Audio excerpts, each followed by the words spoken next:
Greetings! Welcome to today's special edition of ToolBox Tuesday, the Spirit of Observance, the Lord's Last Supper, Death, and Resurrection. Why are we going to consider the events of the Lord's evening meal, you ask? Well, a couple really good reasons. Firstly, it was a commandment that Jesus gave his apostles on the evening of the Lord's evening meal, which on the Passover on Nisan 14, which was this past weekend on Saturday, according to the Hebrew calendar. So, as I've been thoughtful about all that was happening with Jesus during this time many months ago, I thought I'd share some history and the spirit in which I observed it. But first, the conversation the evening of the Last Supper. At Luke 22:19, we peer into events where Jesus and his apostles are in the upper chambers of a house where the evening Passover has been prepared.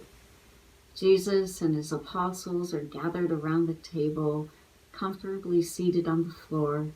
John's maybe reclining back a bit and has his laid head against the shoulder or the chest of the Lord. During the meal, Jesus took a loaf, gave thanks, broke it, and gave it to them, saying, "This means my body, which is to be given in your behalf. Keep doing this in remembrance of me." Now, this Passover became an observance to our Lord, who was soon to offer himself up as the Passover sacrifice. Do you see the significance? We'll go more into this in a little bit. But let's first take a quick look at the other reasons of the seasonal observance before looking more in depth at each.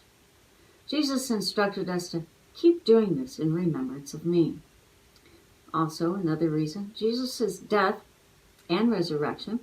In this, we receive the cleansing, reconciliation to God, and the hope of salvation, the forgiveness of our sins. Taking time to reflect on all that Jesus went through and did for us increases our gratitude, hope, and joy. The Passover the Israelites' exodus out of Egypt was observed on Nisan 14 annually. This Passover was to be observed in remembrance to all the things God had done for his people and all the mighty ways he delivered and conducted them.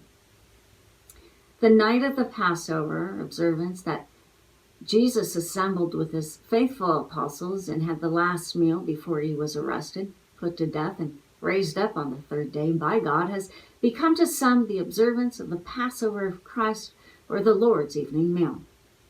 Let's consider some similarities of the Exodus out of Egypt's Passover and the Passover of Christ, shall we?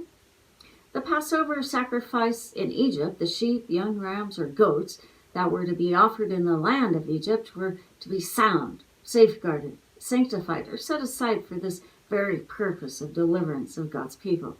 Exodus 12:5 and 6. In the same manner, Jesus was set apart, raised up, safeguarded until his time, and sanctified by God as an acceptable offering for the very purpose of being a Passover sacrifice, resulting in deliverance, in our deliverance from sin, who exercise faith in Jesus. In Egypt, as part of the Passover, the Israelites were to splash blood upon their doorposts and doorways of their houses where they were to eat the sacrifice. The angel passing through the land would not strike that household with death and would pass over, allowing them to be among those delivered out of Egypt. Exodus 12:7.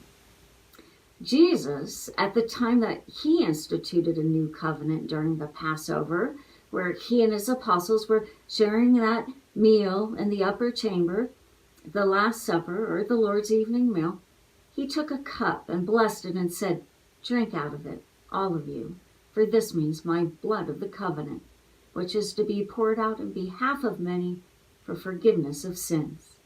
Matthew 26:27 and 28. Now, we can look to ways that Jesus' blood was poured out. Here's a few ways. First, at the garden in Gethsemane, after the last meal, the evening of his arrest. Remember, Jesus went to the garden to pray.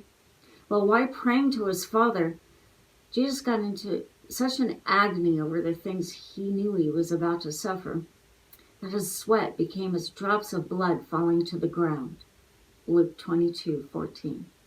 There are a couple other instances where Jesus shed blood during the brutal execution via the crucifixion procedure. The rituals of crucifixion included flogging or whipping. This happened to Jesus. Mark 15:15 says, "At that, Pilate, wishing to satisfy the crowd, released Barabbas to them, and after having Jesus whipped, he handed him over to be impaled." Also, in Jesus' case for special humiliation, they crowned him with a crown of thorns. Mark 15:17. And they decked him with purple and braided a crown of thorns and put it on him. Can you envision this crown of thorns being firmly set in place, digging into the highly vascular scalp and head of Jesus, causing blood to stream down? Can you see the whip and flogging marks that cut deeply into Jesus' flesh? They also beat him with a rod. Mark 15:19 says, also they would hit him on the head with a reed. Certainly the process of crucifixion was a brutal one. Flogging, the crowning, and the beating caused the blood of Jesus to be spilled out as he made his way to Golgotha, or Skull Place, the place to which he would die a tormenting death. Mark 15:20 and 22. And the final time that Jesus, our Passover offering, poured out his blood was just after his death, when one of the soldiers jabbed his side with a spear, and immediately blood and water came out. John 19:24. See how God's sacrifice for us results in a new covenant of blood for all who exercise faith in it? Jesus' blood was quite literally poured out on the ground that our forgiveness might take place. Remember, no forgiveness takes place unless blood is poured out. Leviticus 17:11. Hebrews 9:22 reasons on this according to the law and blood, saying, yes, nearly all things are cleansed with blood according to the law, and unless blood is poured out, no forgiveness takes place. Paul in that same letter states, that is why he is a mediator of a new covenant. Hebrews 9:15. And herein, by Jesus' blood, we too are cleansed. So here we have in our consideration and examination of the facts, we can arrive at the spirit of the Last Supper, when Jesus said, this means my blood of the covenant, which is to be poured out in my behalf, of many for forgiveness of sins. Matthew 26:27 and 28. Our drinking of the blood does not mean the literal drinking of the blood, for blood throughout the scriptures was to be something sacred, for the life of the body is in its blood. I have given you the blood on the altar to purify you, making you right with God. It is the blood given in exchange for a life that makes purification possible. Leviticus 17:11. In every other instance, outside of atonement, we are commanded to abstain from blood. So partaking of blood in any way would be in direct opposition to the law of God. Starting with law, for example, Leviticus 19:26 tells us, you must not eat anything with blood still in it. To the day when Jesus' apostles were establishing the Christian congregations and instructing us in this way. The Holy Spirit and we ourselves have favored adding no further burden to you except these necessary things: to abstain from things sacrificed to idols, and from blood, and from things strangled, and from fornication. Acts 15:28. So knowing as we do that Jesus came to do God's will, John 6:38, for I have come down from heaven, not to do my own will, but to do the will of him who sent me, and that Jesus lived his life with perfect integrity to God, and he would never go against God's law, we can dismiss the erroneous theory of the transubstantiation, or the theory that Jesus transformed the wine into his actual literal blood and the bread into his actual flesh. Cannibalism and eating or drinking blood in any way would be classified as a sacrilegious practice and against the law of what is clean and decent by the standard of the Most High God and our King Jesus. So The scenario at the Last Supper, when Jesus offered the wine to his faithful apostles, for Judas, the traitor, had dismissed himself to go betray Jesus already. So it was his faithful apostles that remained with him. And it was the wine that symbolized and signified the pouring out of Jesus' blood on our behalf. Jesus is our sin sacrifice. He made atonement for us as he suffered outside the gate, pouring out his blood to the earth, pleasing and unblemished, sound, without defect, and a true sacrifice to our Heavenly Father.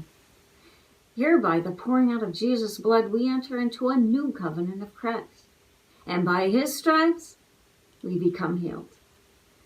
Isaiah spoke about this promised one, Jesus, in which all the law was fulfilled, even every prophecy regarding that one, when he wrote, "He was pierced for our transgressions. He was being crushed for our errors. The chastisement meant for our peace was upon him, and because of his wounds, there's been a healing for us." Isaiah 53:5. How thankful we can be that Jesus, through this covenant of his precious blood, provides us with the ability to be forgiven, cleansed, reconciled to God, and have the hope of the salvation. The bread. This means my body. Matthew 26:26. What did Jesus mean when he broke the bread and said, "This means my body"? Well, in the same manner as the wine represented the blood of the covenant of Christ that was spilled out in our behalf, so the bread represents the same covenant of the releasing of us from sin and gaining of a renewal in life, a rebirth of sorts, a hope of salvation, and in obtaining the promises of God. Let's consider for a moment the symbolism in the breaking of the bread at the Lord's evening meal at Matthew 26, verse 26. As they continued eating, Jesus took a loaf, and after saying a blessing, he broke it, and giving it to his disciples, he said, "Take, eat. This means my body." Notice the bread representing Jesus' body was broken. The significance being just as the bread was broken, so was Jesus' body. Again, Isaiah 53:5, 7, and 8 reads, "He's being pierced for our errors. The chastisement meant for our peace was upon him, and because of his wounds, there has been a healing for us." And verse 7, he was hard pressed. He was letting himself be afflicted, yet he would not open his mouth. He is being brought just like a sheep to the slaughter. And moving to the latter part of verse 8, "For when he was severed from the land of the living ones, because of the transgression of my people, he had the stroke." Jesus let his physical body be broken, much like a loaf of bread. When we break bread, we take in nourishment and are fed. And Jesus allowed this to happen to him for the accomplishment of God's will toward us. At John 18:10, Jesus openly states regarding his life and the sacrifice of his life to death, he says, "No man has taken away from me, but I surrender it of my own initiative. I have authority to surrender it, and I have authority to receive it again. The commandment on this I received from my Father." So here Jesus tells us that he willingly offered up his own life. The purpose of this was that his Father's will would be done regarding us. What is God's will regarding us? Let's look to 1 Timothy 2, 3, and 4 for the answer. "This is good and acceptable in the sight of our Savior God, whose will is that all sorts of men should be saved and come to an accurate knowledge of truth." It was for this will that Jesus lived and died, freely surrendering himself that it might be accomplished. Crucifixion, the brutal manner in which Jesus was killed. According to the custom of the day, crucifixion included scourging and flogging and beating and humiliation, ending in impalement or tying to the stipes, which is a vertical beam that was generally stationary and reused in the customary place where crucifixions took place. It has been historically reported in an original article with the history of medicine regarding the pathology of crucifixion that crucifixion took place on a tree or a single beam until the Romans wanted to perfect the crucifixion process and added a crossbar or a patibulum that was reported to be tied across the prisoner's shoulders and arms and carried to the crucifixion site to greatly increase the hardship of the already weakened and severely injured prisoner. This is most likely the crossbar or patibulum, that which is spoken of when Simon of Cyrene was impressed into service to carry Jesus' load the rest of the way. Mark 15, 20 and 21. Jesus' body had become broken. Crucifixion by Roman decree was usually a result of a judgment of treason or sedition against Rome, just as Jesus was falsely charged on the pretext that he instigated rebellion against Rome. Yet, it was this brutal treatment and slow death that Jesus' body was broken, just like the bread. And in the same way, it's distributed to his followers, exercising faith in the precious redemptive value of his free-willed sacrifice. And on this bread of life, we too are fed, nourished, and saved. This bread means my body. 1 Peter 2:24 says this about Jesus' body. He bore our sins in his own body upon the stake in order that we might be done with sins and live to righteousness. And by his stripes, you were healed.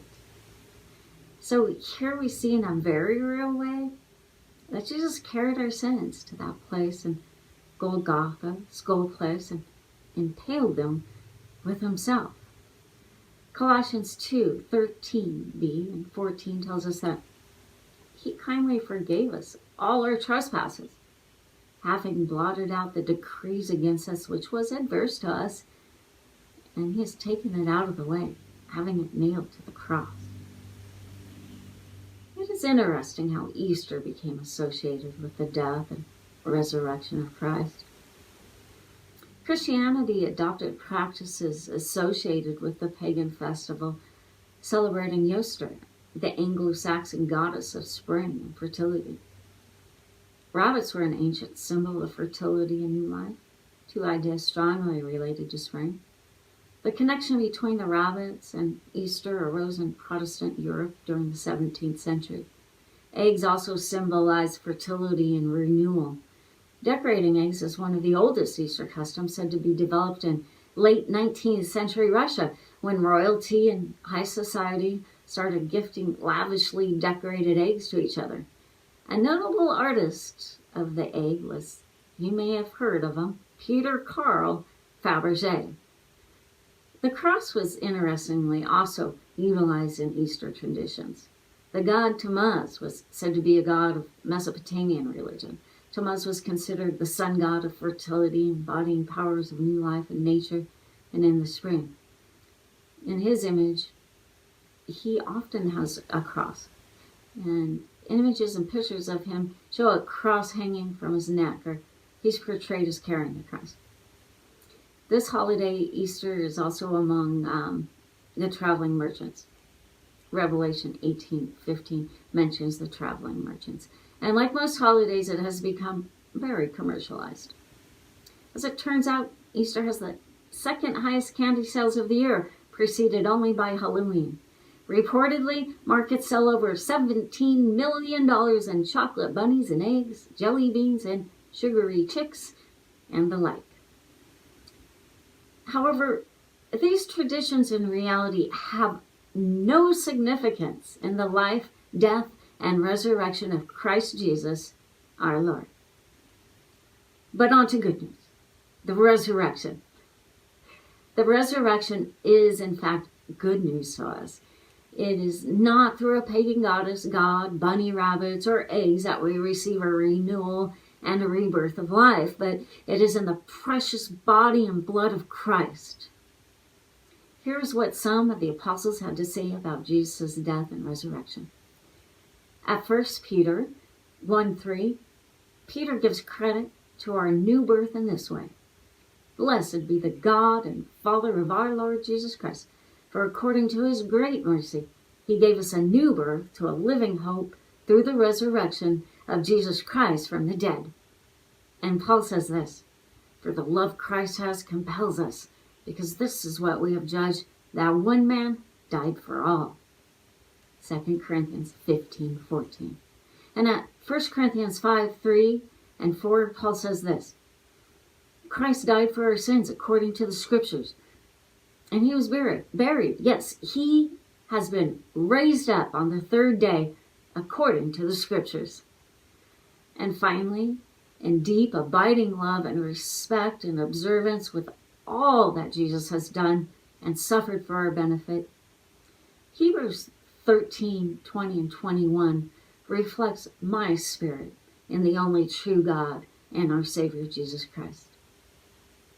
Now, may the God of peace, who brought up from the dead the great shepherd of the sheep with the blood of an everlasting covenant, our Lord Jesus, equip you with every good thing to do his will, performing in us through Jesus Christ that which is well-pleasing in his sight, to whom be the glory forever and ever.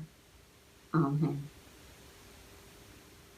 Thank you so much for joining me on this special edition of ToolBox Tuesday as we respectfully considered all the things Jesus did for us in view of a new covenant, working out salvation in us, first in his life, then in his death, and finally in his resurrection. He has risen. Go in peace.